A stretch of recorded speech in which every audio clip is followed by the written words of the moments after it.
tetap tercurah limpahkan kepada suri tauladan uswah hasanah bagi seluruh alam, yakni Nabi besar Muhammad sallallahu alaihi wasallam, kepada keluarganya, sahabat-sahabatnya, tabi'in, tabi'ut tabi'in, dan kita semua yang senantiasa terus berusaha istiqomah di dalam melaksanakan risalah-risalahnya.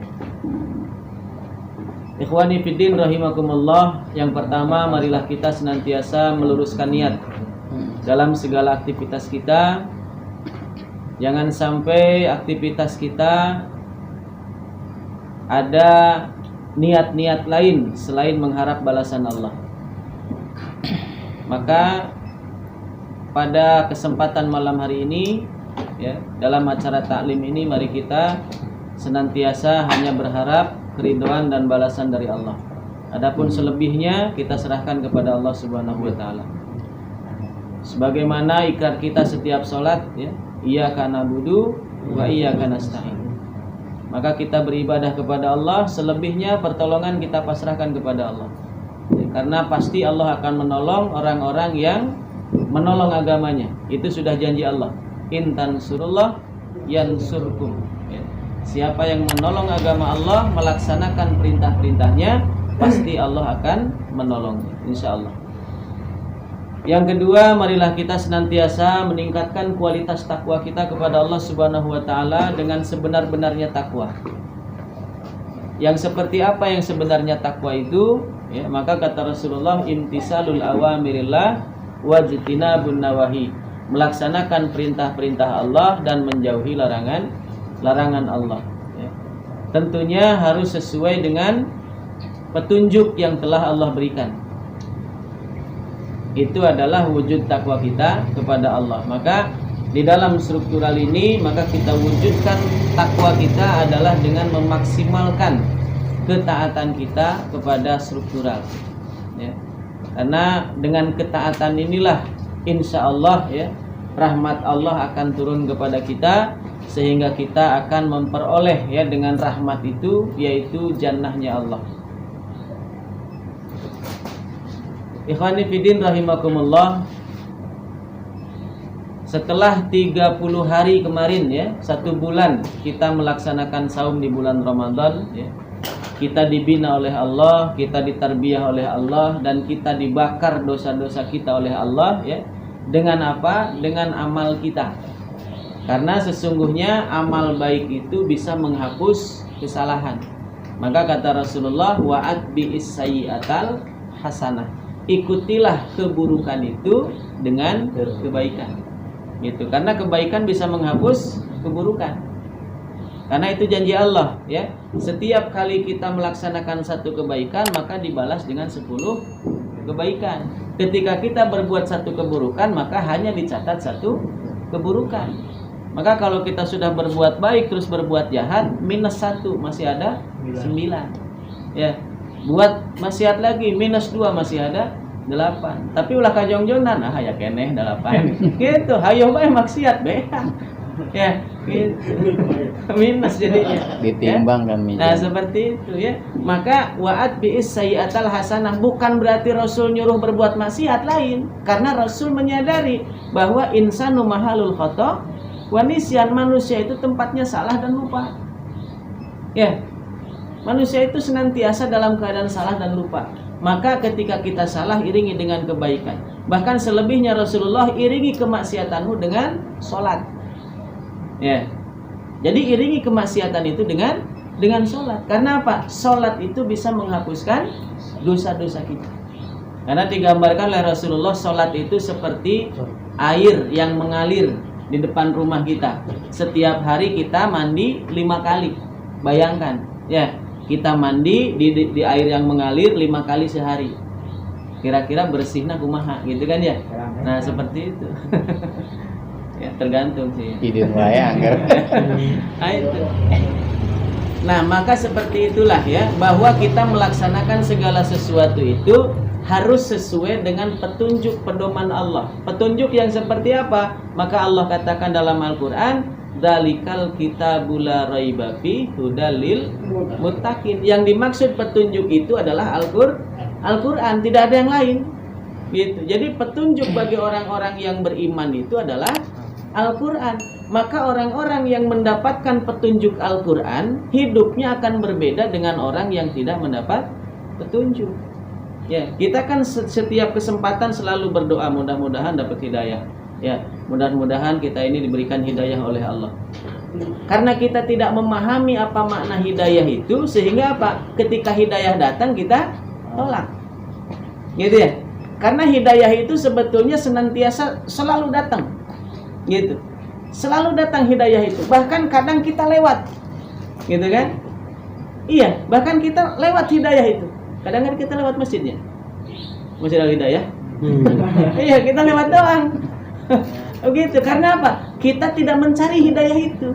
Karena hidayah itu hanya akan masuk kepada orang-orang yang mencari hidayah, mencari petunjuk.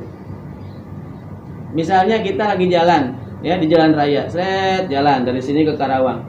Itu pasti kita menemui pelang hijau. Ya, Jakarta 200 km, Bekasi 100 km, itu kan petunjuk. Tapi karena kita niatnya nggak ke sana, ya selewat aja. Ya, paham nggak? Itu petunjuk.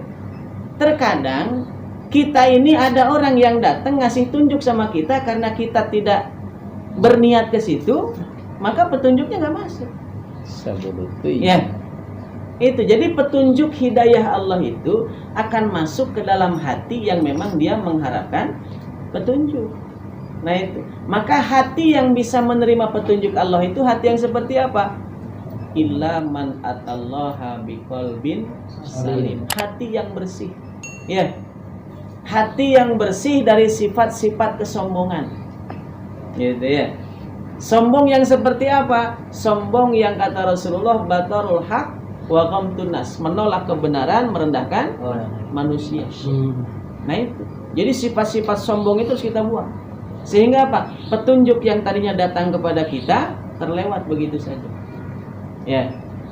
Itu. Kenapa setiap kali kita dafis, ya, yang kita dafisin itu kan ratusan, tapi yang berbaiat hanya 1-2 orang. Karena apa? Memang petunjuk Allah itu mahal. Tidak semudah membalikan telapak tangan petunjuk itu. Bahkan Rasulullah yang paling fasih membaca Al-Quran saja, ya, yang paling fasih membaca Al-Quran siapa? Rasulullah. Karena Rasulullah itu selain fasih membaca, fasih mengamalkan. Yang dapat hidayah berapa orang? Ya, hanya sedikit orang-orang yang mendapatkan hidayah. Karena apa? Memang saking mahalnya hidayah itu. Maka ketika hidayah itu sudah datang kepada kita, jangan disia-siakan. Ya, maka kata Allah, walitukabbirullaha ala ma hadakum. Besarkan Allah, takbirkan Allah dengan petunjuk yang ada pada kalian. Yang hari ini manusia meninggalkan petunjuk itu. Sehingga apa? Dia berjalan kayak tadi Mas Ul bilang, sakar pedewek. Ya, masing-masing baik, kumaha urang, gitu ya, nggak mau diatur. Karena apa? Jauh daripada petunjuk. Mungkin yang paling gampang kita lihat kemarin. Ya, setelah 1 bulan kita berpuasa Ramadan, saking senangnya, gitu kan ya, menyambut hari raya Idul Fitri, sehingga yang harusnya ketika takbir itu betul-betul membesarkan Allah, ternyata yang terjadi apa? Malah merendahkan, melecehkan, menjatuhkan. Ya, coba lihat di jalan-jalan tuh. Di jalan-jalan pakai mobil truk, pakai mobil segala macam. Yang terdengar apa coba? Joget. Ayah dangdut pop, dangdut rock, koplo, remix, ajab-ajab gitu. Sambil Allah. Itu karena apa? Tidak dengan petunjuk Allah. Padahal kalau dengan petunjuk Allah, takbir Syawal itu kapan dimulainya? Ketika pergi ke lapangan untuk sholat Id, lain saputing jeput. Akhirnya sholat. Iya, akhirnya sholat tertunduh. Ayo sholat sare. Ya, karena tidak sesuai dengan petunjuk. Ini mas semalaman suntuk takbiran, begitu berangkat ke tempat sholat ngobrol. Penting beli baju itu. Ya, nggak beli baju lebaran jangan gitu. Ini sendal kencak kabeh. Ya, karena apa? Semakin jauh daripada petunjuknya Allah, maka semakin kacau aktivitasnya. Ya, yang seharusnya aktivitas itu mendatangkan pahala, justru aktivitas itu sia-sia. Masih mending kalau cuman sia-sia. Justru aktivitasnya itu mendatangkan murkanya Allah. Karena apa? Tadi kalau tidak sesuai petunjuk, bukan menjadi membesarkan Allah, justru jadi melecehkan Allah. Ada yang takbir Allahu Akbar, pilih nomor hiji, gitu. Ya. Itu ketika dia takbir Allahu Akbar pilih nomor hiji, itu dia sudah menjatuhkan Allah. Monggo Allahu Akbar pilih nomor hiji. Kalau nomor hijinya tauhid mah bener. Nomor hijinya kan si eta. Lah iya. Itu sudah menghina Allah. Ya. Yang namanya Allahu Akbar itu Allah di atas segala-galanya. Maka orang yang mendapat petunjuk itu kata Allah ya diabadikan di dalam surat Al-Kahfi. Ya, surat 18 ayat 13-14. Mang Adam. Mang Adam. Ya, surat Kahfi ayat 13-14, surat yang ke-18. A'udzubillahi minasyaitonirrajim. Bismillahirrahmanirrahim. Nahnu naqussu 'alaika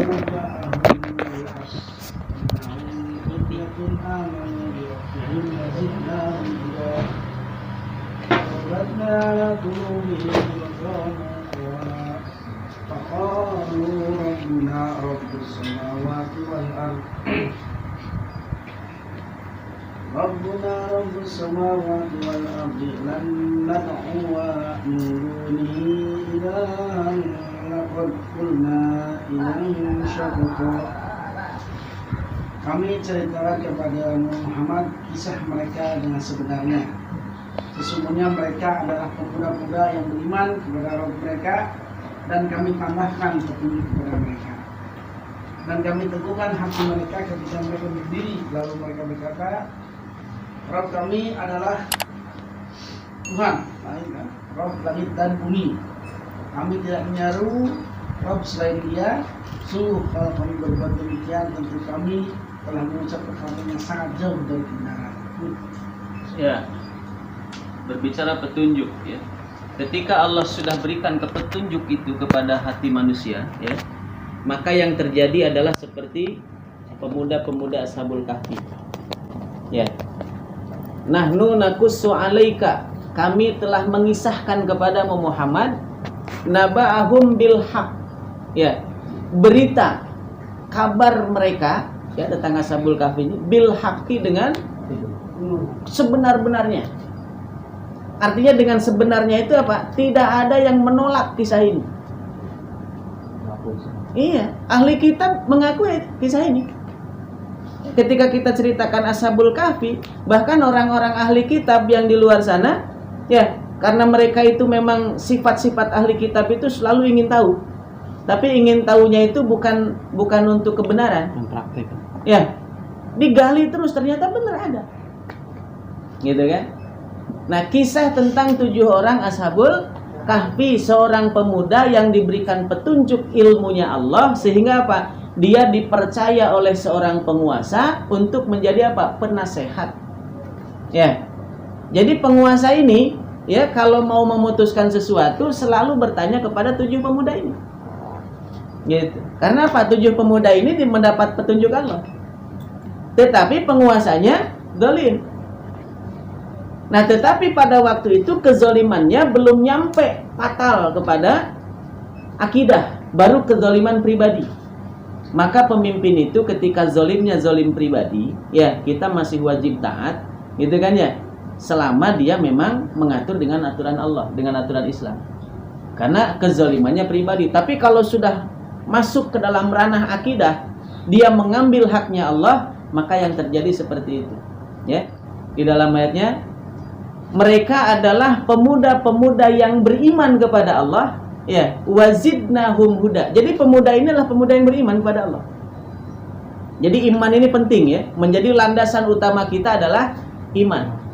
Wazidnahum huda, sudah beriman ditambah lagi sama Allah, ya.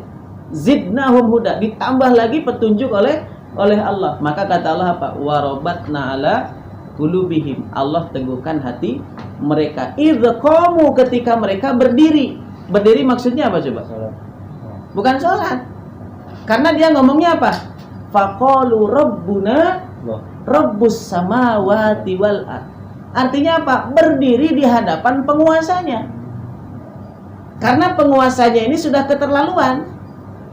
Keterlaluannya apa? Sebagaimana Fir'aun mengatakan ana rabbakumul Allah. Enggak mungkin serta-merta pemuda itu ngomong Rabb saya Allah. Enggak mungkin. Kalau enggak ada yang mengawali. Ini si penguasa ini sudah mengaku dirinya sebagai Tuhan. Saking apa? Saking berkuasanya, tidak ada yang bisa menggulingkan. Ya. Jadi bukan hanya 3 periode Pak penguasa ini. Berperiode-periode. Iya, karena penguasa zaman dulu itu kalau belum mati belum diganti.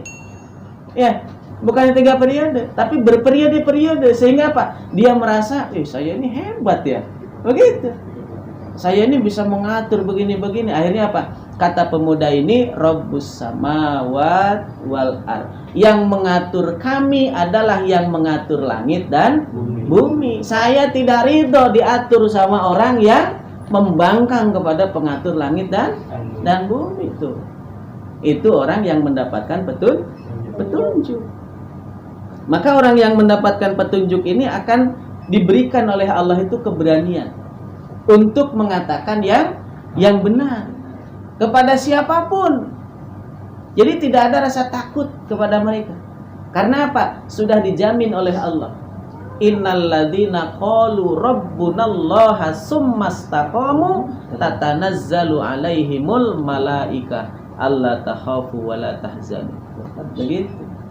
Orang kalau sudah dia mengatakan Rabbunallah, yang ngurus saya Allah, yang ngatur saya Allah, hidup saya mah gimana Allah. Ya.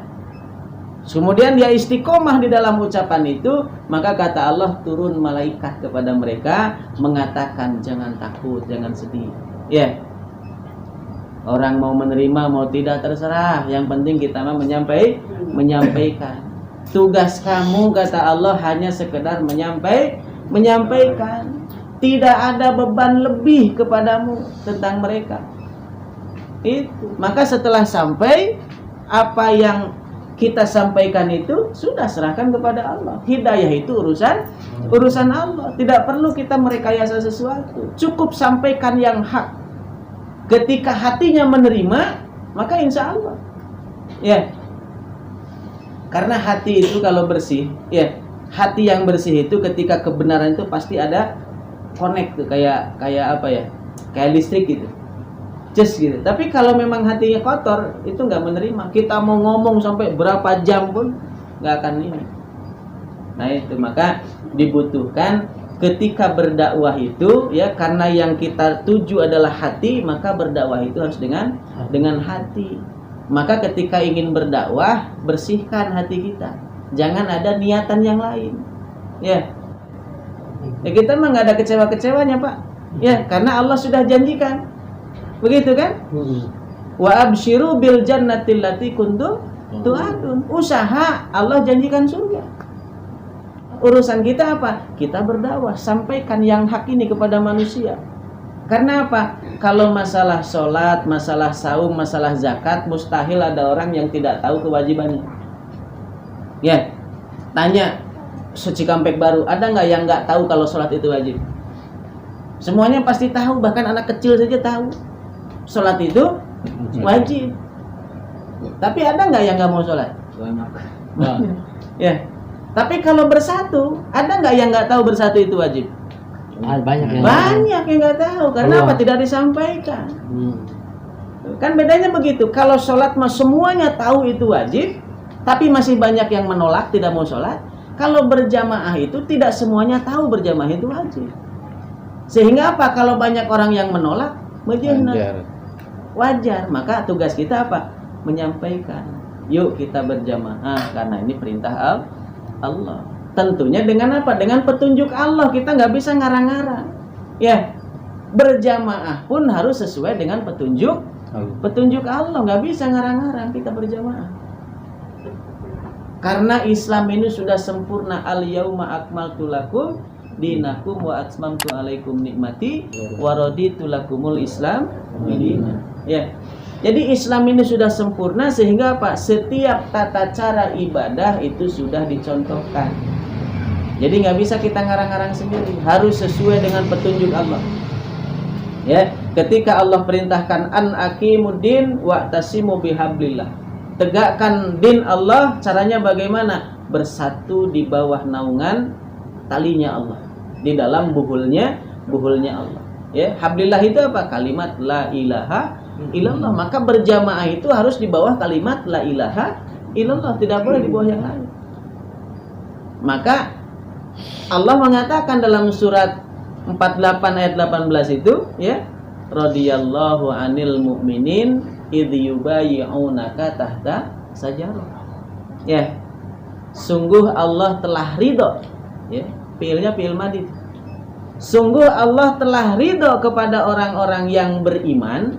Nah, lagi-lagi ini iman menjadi dasar utama, ya, karena saking mahalnya iman. Jadi iman itu sebesar biji zarah. Tahu biji zarah? Biji sawi yang hitam-hitam tuh, ya. Biji sawi itu, iman sebesar biji sawi itu ditimbang dengan dunia dan isinya, itu lebih berat iman yang sebiji sawi. Karena iman itu tidak bisa digantikan dengan kendaraan, nggak bisa digantikan dengan rumah mewah, nggak bisa digantikan dengan harta. Iman itu lebih berharga daripada yang lain. Kalau kita kehilangan motor, masih bisa beli motor yang baru kan? Kita kehilangan rumah, kebakaran, bisa bikin rumah yang baru. Tapi kalau sudah kehilangan iman, wih, Masya Allah. Ya, maka iman ini disebutkan kata Allah apa? Wa huwa a'dhamun ni'am. Sebesar-besarnya nikmat Allah itu adalah nikmat iman. Ya. Nikmat iman. Nah, maka kata Allah radhiyallahu anil mu'minin idh yubayyi'unaka. Allah telah ridho kepada orang-orang yang beriman yang dia berbaiat kepada Muhammad tahta sajarah, di bawah pohon. Ya. Di bawah pohon itu maksudnya apa? Kalau dulu pohonnya beneran pohon kurma. Ya, ada pohon kurma dulu itu di di Mekah, ya, ada pohon kurma, maka mereka berbaiat di situ. Sehingga kebiasaan manusia tuh, kalau ada tempat-tempat yang dipakai sakral itu dikeramatkan. Iya, dibungkus pakai lawan hidung bodas ini. Ya, dikeramatkan sehingga apa? Di zaman Utsman itu pohon ditebang. Karena apa? Dikeramatkan jadi musyrik. Ditebang tuh pohonnya. Sudah nggak ada sekarang. Yang tinggal apa? Sajarah yang Allah gambarkan di dalam surat Ibrahim 24-25. Ya. Allah mengumpamakan sebuah pohon yang baik seperti kalimat yang baik, ya. Asluhas sabit wa far'uha bis sama. Akarnya menghujam ke bumi dan cabangnya sampai ke langit. Itulah pohon yang baik itu. Artinya apa? Kita berbaiat itu di bawah sistem yang benar, sesuai dengan contoh. Gitu kan ya? Maka mereka dulu, para sahabat yang datang awalnya 12 orang dari Madinah datang berbaiat kepada Rasulullah, ya, siap membela Rasulullah sebagai apa? Rasul sebagai pemimpin umat Islam dengan sistemnya apa? An-nubuwah. Gitu kan? Datang lagi 70 orang baiat lagi sama Rasul. Begitu terus. Nah itu, maka kita hari ini orang-orang yang telah berbaiat melanjutkan, ya, apa yang dulu pernah dikerjakan oleh Rasulullah. Maka berbahagialah karena jaminannya dua, kata Rasulullah. Apa? Anzalas sakinata fi qulubihim. Allah turunkan ketenangan ke dalam hati mereka yang sudah berbaiat itu. Maka kita pasti merasakannya. Saya yakin semua kita ini yang sudah berbaiat pasti pernah merasakan di sebuah puncak kita ini mendapatkan pertolongan Allah sehingga apa? Hati kita tenang. Oke, ada yang sudah bertubi-tubi, ada yang baru sekali, ada yang baru mau nyoba nggak jadi, gitu kan ya? Gitu. Pertolongan Allah itu macam-macam loh, ya, macam-macam. Kadang kita merasa itu bukan pertolongan, padahal itu pertolongan Allah, ya. Nah itu. Jadi Allah turunkan ketenangan ke dalam jiwa mereka, orang-orang yang sudah berbaiat, sehingga apa? Mereka tenang di dalam melaksanakan ibadah kepada Allah. Lalu yang selanjutnya apa? Allah janjikan kemenangan yang dekat.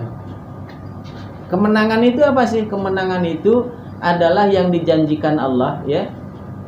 Di dalam ayat yang lain itu dengan apa? Dengan kemenangan yang besar. Kemenangan yang besar itu adalah manakala kita dimasukkan ke dalam surganya Allah. Ya, dijauhkan dari nerakanya.